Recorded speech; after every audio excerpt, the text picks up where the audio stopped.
જો મિત્રો, તમારું સ્વાગત છે પાછું મારી ચેનલમાં.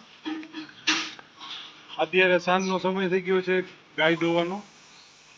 લગભગ 6:30 પોણા 7 જેવો ટાઈમ થઈ ગયો. 6:30 થયા છે લગભગ.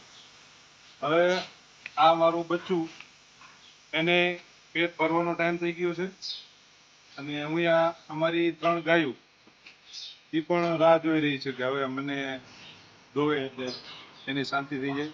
અમારો સમય થઈ ગયો છે.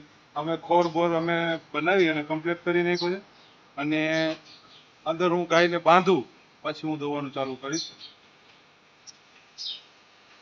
મિત્રો, આ બધું મારે અંદર બાંધવું પડે પેલા, પછી એની માં એની બાજુ હોય ત્યારે જ દૂધનો પારો વારે અને દૂધ પૂરા પ્રમાણમાં આપે છે. તો પેલા તો મારે આને અહીંયા બાંધવાની વ્યવસ્થા કરવી પડે. તમે જુઓ જરા હું કેવી રીતના બધું કરું. આવો.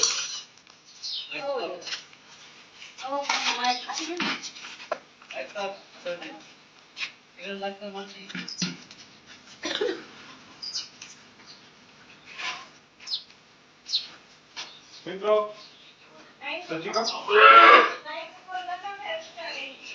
મિત્રો, હવે આની તાકાત વધતી જાય છે, દિવસે દિવસે મોટું થતું જાય છે, હાથમાં નથી રહેતું. જુઓ, આ છે મારી જે 2 આગળની 2 મોટી ગા છે એના બચ્ચા છે. આ 2 ગા આ જે ઉભા છે એ 2 ગાના મારી 2 મોટી ગા છે એના બચ્ચા છે.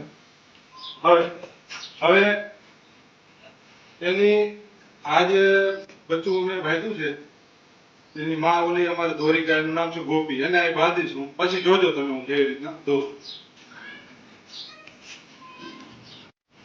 જો મિત્રો, હું હવે ખાવાનું આપવા જઈએ.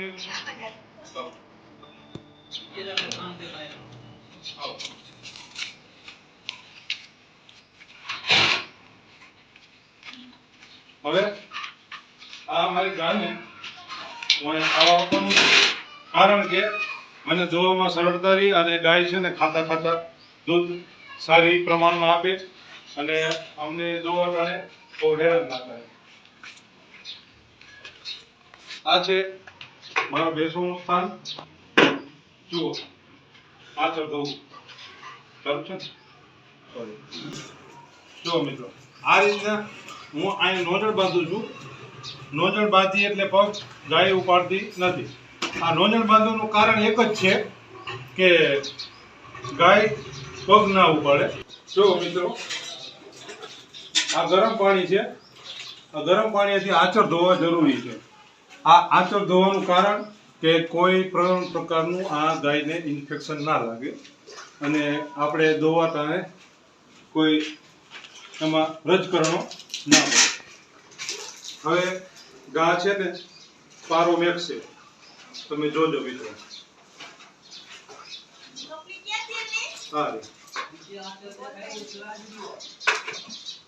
મિત્રો, આ છે ઘી.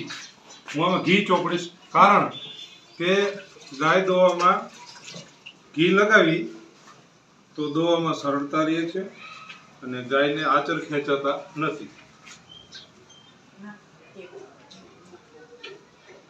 મારા પત્ની પણ દોવાનું કામ કરે છે, સાથે સાથે સહકાર આપે છે. એ મારા માટે બહુ મૂલ્યની વસ્તુ છે.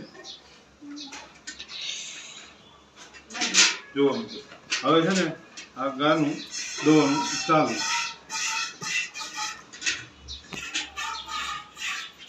નોઝલ બાંધવાનું એક જ કારણ તમે જોયું અત્યારે, પગ ઉપાડે, આપણે લગાડી ના દઈએ એ માટે.